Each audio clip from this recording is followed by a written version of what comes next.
अभी कोई मेरा उम्मीदवार घोषित नहीं हुआ खींवसर विधानसभा क्षेत्र से, आपको बैठा के निर्णय ऐसा करेंगे कि खींवसर के हमारे मंत्री जी को देख लो, जब सत्ता में हैं यहाँ घूम रहे हैं कि काश सम्मान बेनीवाल हमारे इलाके के अंदर पैदा होता, लेकिन भगत सिंह पैदा हो पड़ोस के घर में, मेरे घर में नहीं होगी। भगत सिंह का पांचाराम जी की मूर्ति अनावरण समारोह में सम्मानित मंच उपस्थित इस इलाके के सारे सरपंचगण, मौजूद बुजुर्गों, नौजवान साथियों, बड़ी तादाद में उपस्थित माताएं, बहनें और प्यारे प्यारे प्यारे। 2 घंटा लेट हो गया, रात को पूरी रात चल गया था, 3-4 बज गई थी और मुझे आना था इस कार्यक्रम के अंदर। मैं डाल भी रखा था कि 10-10:30 तक आ जाऊँगा। घर पे भी लोग बाग आ जाते हैं, छोड़ना पड़ता है, आप जानते हैं, मुझे तो रोज़ आप देख रहे हैं 3 साल से। लेकिन मैंने कहा कि पांचाराम जी से मेरा बहुत प्रेम था, और कोई प्रेम अभी करने जब विश्वविद्यालय के अंदर जब राजनीति करता था तभी उस जमाने के अंदर जयपुर इक्का दुक्का लोग आते थे 97-98 के अंदर, तब जयपुर तक वो आते थे।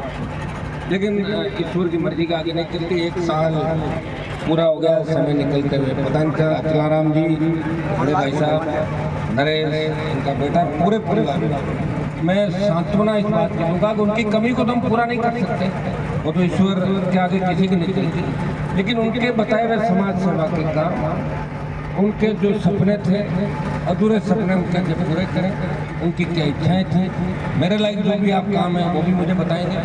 और जिस समाज के अंदर अपने लोक देवताओं को, पितरों को और अपने बुजुर्गों को याद किया जाता है, वो समाज और संस्कृति हमेशा प्रगति के पथ पर चलते हैं। निश्चित रूप से हम उस कौम से आते हैं जिस कौम ने हमेशा संघर्ष किया, लड़ाइयाँ लड़ी, और अपने लोगों का इतिहास है कि हमने कुर्बानियाँ दी, और हमें इस बात की भी खुशी है वीर तेजाजी महाराज 1000 साल पहले गाय की रक्षा के लिए बलिदान दिया, उसके बाद हजारों लोगों हरियाणा, यूपी, दिल्ली, पंजाब, देश के कोनों में चले गए।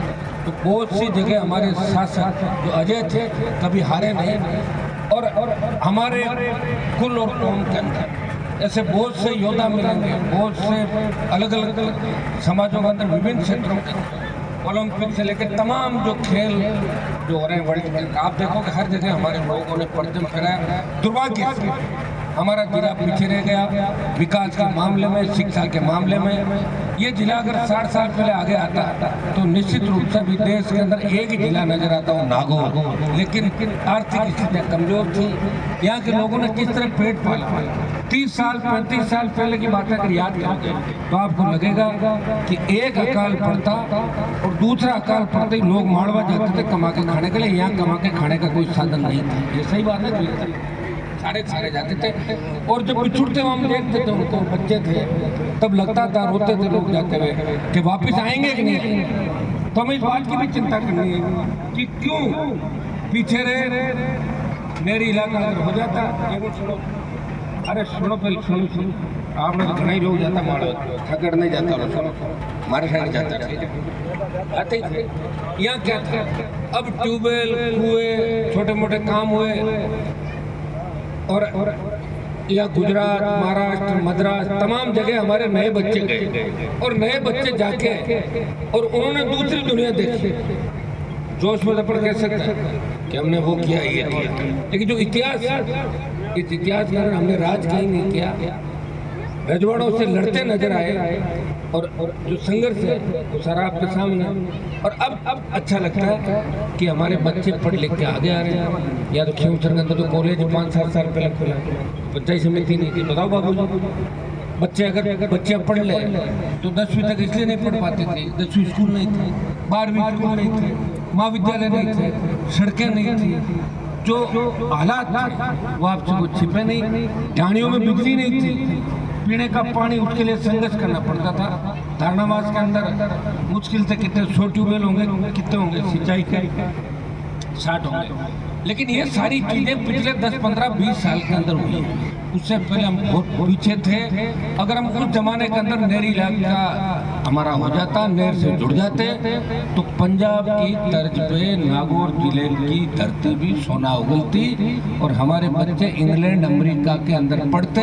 अगर हमारे पास पैसा होता तो हर व्यक्ति अपने बच्चों को अच्छी जगह पढ़ाई कराना चाहता, लेकिन दुर्भाग्य तो सरकारी स्कूल तो हमें मास्टर नहीं थे, 5 स्कूल थी, यहाँ की स्कूल का भी वर्णन अगर करें तो मुझे लगता नहीं कोई स्कूल चल रही होगी। यहाँ मुझे बताई थी कि स्कूल यहाँ की नहीं चल रहा है। जब भी कह रहे थे देख के जाना देख के जाने की आवश्यकता नहीं, मुझे सारा पता है। मैं आपको विश्वास दिलाता हूँ, एक व्यक्ति हूँ, सरकारों से लड़ रहा हूँ। पूरे देश के अंदर आपने देखा होगा, लोग तो सत्ता का सुख भोगते हैं, 5 साल सत्ता में रहते हैं, फिर बाहर आते हैं, फिर घुसते हैं, फिर आते हैं, तो नई ऊर्जा मिलती रहती है। यह तो ऊर्जा तो कभी मिली नहीं सिवाय संघर्ष के। जब आपने MP बना दिया, दिल्ली जाके देखा, हरियाणा, UP, पंजाब, तमाम जो नेता थे हमारे समाज में, वो जाके बैठ गए सत्ता के उसके अंदर। तो किसानों का आंदोलन हुआ, तभी आवश्यकता पड़ी कि कौन सांसद किसानों के लिए सत्ता छोड़ के सड़क पे आएगा। तो मोदी का साथ देश में अगर एक सांसद सड़क पे आया, जिसने जयपुर दिल्ली राजमार्ग, जिसको गुर्जर आरक्षण आंदोलन के समय गुर्जर समाज इसको रोक नहीं पाया, उसे रोक के संदेश दिया हमारे दिल्ली की तरफ। और राजस्थान के अंदर किसान आंदोलन की अगर शुरुआत हुई थी, ज्वालामुखी जो राजस्थान से जो किसान आंदोलन का फूटा, वो हनुमान बेनीवाल के संघर्ष और आपके आशीर्वाद से सांसद बनाने के बाद सत्ता छोड़ के और दिल्ली के अंदर इस इलाके का सम्मान बढ़ाया, मान बढ़ाया। पूरे दिल्ली के अंदर समाज के अंदर तो पैदा हुआ, समाज का तो मान बढ़ाया, लेकिन राजस्थान का सम्मान दिल्ली के अंदर बढ़ाया। तो नागौर के सांसद ने हमेशा दिल्ली के अंदर सम्मान बढ़ाया। और एक उदाहरण नहीं, जब अग्निवीर की योजना आई, पहलवान बेटियों का जो मामला था, तमाम लोग देख रहे थे कि पहले कौन जाएगा। या लोग वीरता की बात जरूर करते हैं, लेकिन भगत सिंह पैदा हो पड़ोस के घर में, मेरे घर में नहीं होगी। भगत सिंह का मतलब तो सही दौड़ा है, बेटा तो मर जाए लेकिन मेरा नहीं, पड़ोसी को बेटा मर जाए और पच में ताली बजाए। इस हिसाब से लोग रहे। मैंने हमेशा पहल हार्डकोर अपराधी राजस्थान के, जिनको ऊपर का रास्ता दिखाया, वो बड़े नेता जिनके नाम से राजस्थान की सरकारें काम करती, जनता उनको सलाखों के पीछे करवाया, प्रयास किया। और दूसरे, तीसरे, चौथे नंबर पर हर कोई आ जाता है, अरे भाई पहल किसने करी? पहल करने वाला व्यक्ति आपके सामने खड़ा है और संघर्ष करके नई पार्टी बना के और संदेश दिया दूसरे इलाकों में। हरियाणा के भी 1-2 लोग मुझे नजर आ रहे हैं, यहाँ पे उनको पूछ लेना आप कि हनुमान जी के आने के बाद, दिल्ली जाने के बाद जो राजस्थान के नौजवानों का रुतबा इस देश के अंदर बढ़ा, हमारे कौम का जो रुतबा देश के अंदर बढ़ा, वो निश्चित रूप से तेजाजी महाराज यही थे। आपके विधानसभा, लोकसभा के अंदर जयकारे अगर लगा के ये संदेश दिया देश के अंदर कि मैं तेजाजी महाराज की धरती से आता हूँ, वो संदेश हनुमान बेनीवाल ने दिया था। उससे पहले किसी ने संदेश नहीं दिया था कि शुरुआत मैंने करी।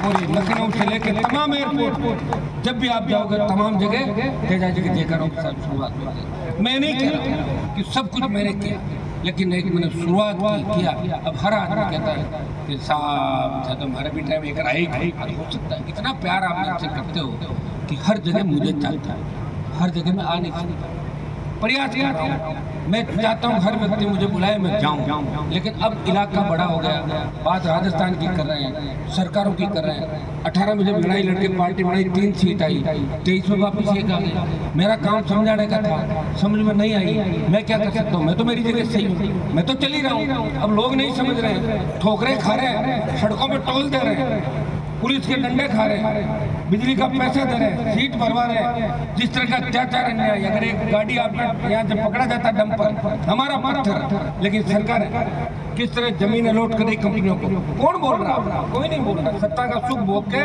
साथ हुए और चलते बने, तो उससे हिसाब किताब क्या लोगे? जो राज करके चला गया या ऊपर चला गया, उसको वापिस थोड़ी ढूंढ के लाओगे। तो आपको ये बात भी सोचनी है कि इस कलयुग के समय के अंदर एक व्यक्ति इस कौम की लड़ाई लड़ रहा है, जिसे पूरा देश गर्व महसूस कर रहा है। लखनऊ के अंदर बैठा हुआ व्यक्ति भी कहता है कि काश हनुमान बेनीवाल हमारे इलाके के अंदर पैदा होता, इस इलाके का नाम रोशन होता। लेकिन खिलौतर के भाइयों को, नागौर के भाइयों को कहना चाहूंगा कि छोटे मोटे मन मुटाव, आपसी बातें तो हो सकती है, मैं मानता हूँ इन बातों को, लेकिन हमें बड़ी जंग जीतने के लिए छोटी बातों को भूलना होगा। सारे काम तो कोई किसी का नहीं करता, और सगे भाई भी एक दूसरे से राजी नहीं रहते। अगर राजी रहते तो अलग अलग नहीं होते, एक जगह चुलो जगह बड़ा नारा वैगुन में भाई भाई। तो फिर मैं क्या करूँ? पुरानी परंपरा है। लेकिन मैं इतना ही कह सकता हूँ कि मेरी तरफ से जो मुद्दे थे, कर्ज माफी, किसानों का कर्जा माफ, देश में किसी ने मुद्दा उठाया, टोल मुक्त राजस्थान, सशक्त लोकायुक्त, फ्री बिजली, और जो मुद्दे उठाए उनमें सरकारों को झुकाया। और मैं आश्वस्त करता हूँ कि 16 लाख करोड़ का किसान का जो कर्जा है जिसमें केसीसी भी शामिल है, वो दिन दूर नहीं जब प्रधानमंत्री मोदी के घुटने टिका के किसान का पूरा कर्जा भी माफ कराएंगे। ये भी आप तीनों कृषि बिल जैसे वापस हुए, अग्निवीर की योजना भी वापस कराएंगे। आने वाला समय आपका है, थोड़ी हिम्मत रखो। हम सीधे लोग हैं, लोग बरगला लेते हैं, कोई अपन कंधा माधा हाथ रखे और काम ले ले और पीछे कांकड़ में लेकर छोड़ दो। वो आप लोग काम है और उपयोग होता है और उसमें कोई नई बात नहीं। जब धर्म आए, धर्मों में आप देख लो, सरदार बने जड़सिद्ध, बिश्नोई, सिद्ध, स्वामी, नाथ, अपने समाज से बने ज्यादा तो टूटते रहे। आपने नई चीजों की लागे वो आदमी आने में लाग वो बातों बात करे 3 दिन बाद के वो ठीक है जो पकड़ो। तो मुझे ये मेरा सौभाग्य है कि आपने अभी तक मुझे पकड़ रखा है। ये बहुत बड़ा सौभाग्य मेरा कि 20 साल तक आप मेरे साथ जुड़े हुए हो और जो उम्मीद आप करते हो उससे ज्यादा मैंने प्रयास किया। सरकारों से लड़के प्रत्येक व्यक्ति को मजबूत किया। तभी तो हर आदमी कहता है कि मेरा ये काम भी कर दो। चलते चलते गाड़ी में हर आदमी कागज देता है और जो नया ट्रांसफार्मर लाने के लिए जाता है उसको 10,000 रुपए देने की आवश्यकता नहीं, वो सीधा जाता है और उठा के ट्रांसफार्मर लाता है। दलाली की व्यवस्था को खत्म किया, थाने तहसील का जो खौफ था उसको भी खत्म किया और आम आदमी का राज कैसे आए इस व्यवस्था को कायम करने का प्रयास किया। मैं सत्ता में नहीं रहा कभी। ये खींवसर के हमारे मंत्री जी को देख लो, जब सत्ता में है यहाँ घूम रहे हैं और जब सत्ता नहीं थी तो 5 साल ताला था। मैं सत्ता नहीं थी तब भी यही था, सत्ता में कभी रहा नहीं, सत्ताओं से लड़ रहा हूँ और रोज आप अखबार में पढ़ सकते हो SP, DG, IG, CM, PM उनके खिलाफ लड़ता हुआ किसी व्यक्ति को देख सकते हो। और मान बेनीवाल है आपकी धरती का आपका लाल है, उसे मजबूती देने का मतलब किसान को मजबूत है। कई तरह के लोग आएंगे जाएंगे, किसी के झांसे में हमें नहीं आना। उस मजबूती को मैं आप तो वैसे ही धारणावाद लालावाद का इलाका मजबूत है और मुझे और मजबूतियाँ दिखाई दे रही। हमें हमारा इतिहास क्या आगे चल रहा है कि हमारी हिस्ट्री क्या है और अब आज के युग में सोशल मीडिया के युग में हमें कहाँ बढ़ना है। इतना सा आप सोच लो कि मेरे हिसाब आने वाला समय आपका, चूंकि आज पांचाराम जी का 1 साल उनके पुण्यतिथि का कार्यक्रम है। मैं आया हूँ, थोड़ी बहुत अगर राजनीतिक बात नहीं करूँगा। आप सोचोगे कि हनुमान जी की पार्टी चुनाव लड़ेगी कि नहीं लड़ेगी, कहीं विचार में हो जाओ तो थोड़ी सी मैंने राजनीतिक बात भी करी। आपको अपनी वीरता याद दिलाई, जिस तरह बजरंगबली को कहते थे कि आप ताकत हो, तो यहाँ के लोगों को उनकी ताकत याद दिलानी पड़ती, बार बार भूल जाते हैं। 100 साल पहले क्या हुआ, 50 साल पहले याद दिलाते हैं। तुम याद करो कि 50 साल पहले तुम्हारे साथ ये हुआ, जन जान जाके हाँ बात तो मैं तुम्हें तुम्हारी ताकत याद दिलाना है। तुम्हारे बीच समय समय पाके तुम्हें ताकत याद दिलाता हूँ और मैं तुम्हारे लिए लड़ता रहूंगा। और मैंने यही आपको कहा है कि एक बार आचार संहिता लग जाए, अभी कोई मेरा उम्मीदवार घोषित नहीं हुआ खींवसर विधानसभा क्षेत्र से, आप बैठा के निर्णय ऐसा करेंगे तो सबके मन भाए। आप जैसा कहोगे वैसा ही मैं हूँ और जैसा कहते हो वैसा ही मैं मिलता हूँ। जब अभी बीकानेर के अंदर आपने मामला देखा, बीकानेर के अंदर जो शहादत दिलाई वो छोटी बात थोड़ी है, तो देश के अंदर चली गई। बड़े बड़े नेताओं को मैंने देखा तो धरती तोलते थे। हरियाणा के चुनाव प्रचार के अंदर गए, मैं किसी खिलाफ नहीं गया, मैं 3-4 जगह अलग अलग गया। आवश्यकता थी उन लोगों को भी एक बार मजबूत करना, नहीं तो विधानसभा खाली हो जाएगी। एक तरफा शासन किसी का भी गलत है, अगर 70-80 सीट किसी का आएगी दादागिरी करेगा, लेकिन 10 बोलने वाले भी चाहिए अलग। 4 जगह खड़ा हुआ ना सामान, देखे रुको भाई 4 बैठा ही करेगा। गाँव में जिसका